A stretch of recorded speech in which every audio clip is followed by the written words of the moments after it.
It was 1981, my first serious job interview. I walked into the room, and the first thing I noticed was a spotlight shining down on a draped curtain, 2 chairs, and a solo microphone in the middle of the table. They were going to do a mock interview. I sat down.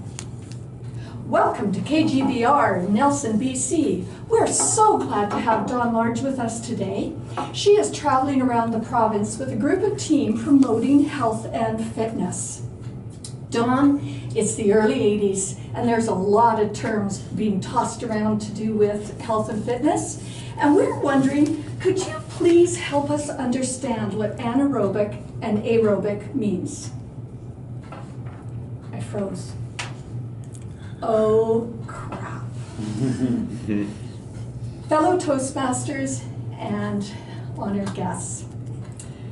When one is caught in a confrontation, an unexpected situation, or even an emergency,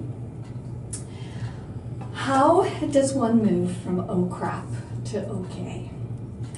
And let's say that another way. How does one move from the flight or fright through to the thinking brain?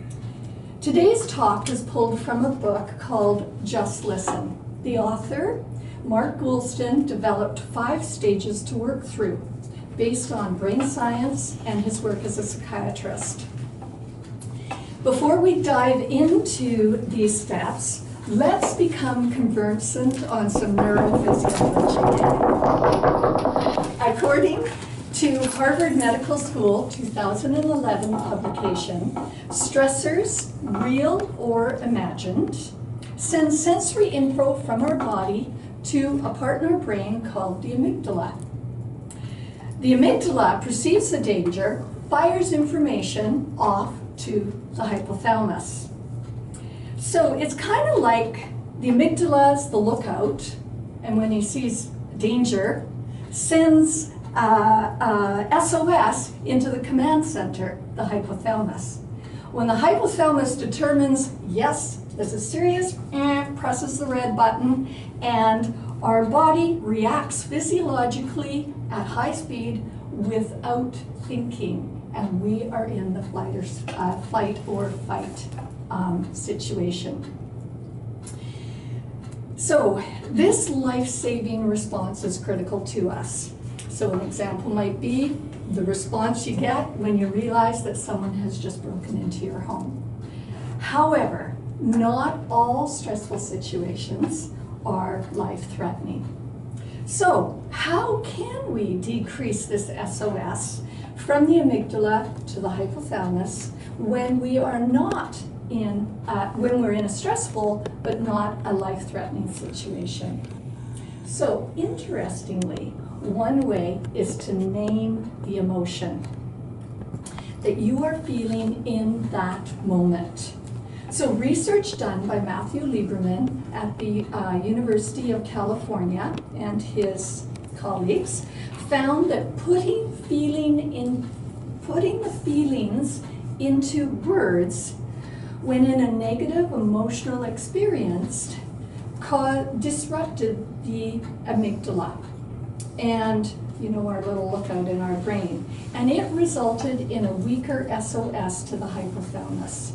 The effect decreases the fight or flight mechanism, and the response results in our thinking brain being able to think.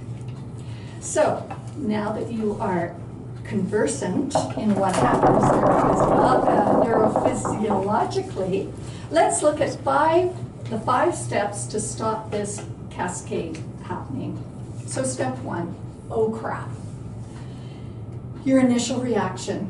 The important thing here is to put into words or name what you are feeling at that moment.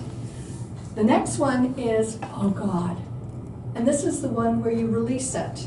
And it's important to kind of remember, kind of slow your breathing down and let it go.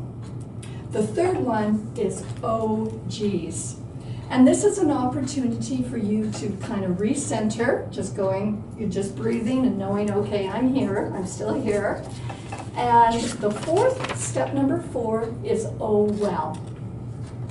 Now your mind is beginning to think and to refocus, and you have the opportunity to begin to think of what will be your next step, or what is the damage control you're going to be doing in a situation. The last one is okay. This is a time for you to re-engage and to actually begin implementing what you've come up with. So, knowing these 5 steps, let's just flash back to the interview. Can you help us understand what anaerobic and aerobic means? My mind froze. Oh crap.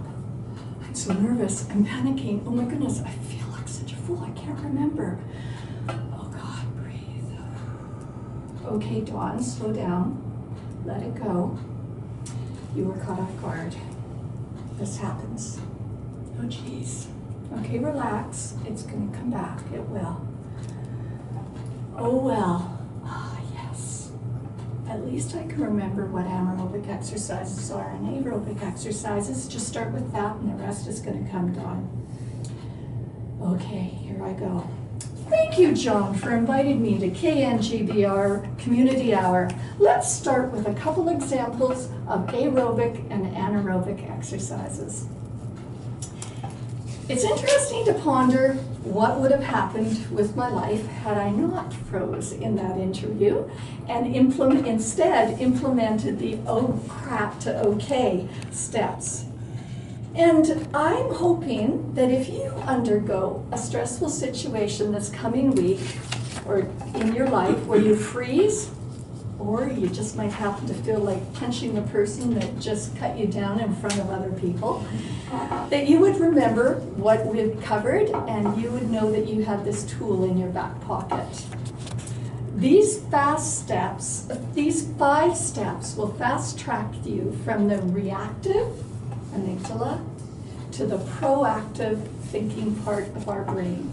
You'll be considered thinking, competent, resourceful person that is known for reacting well, especially under stressful conditions.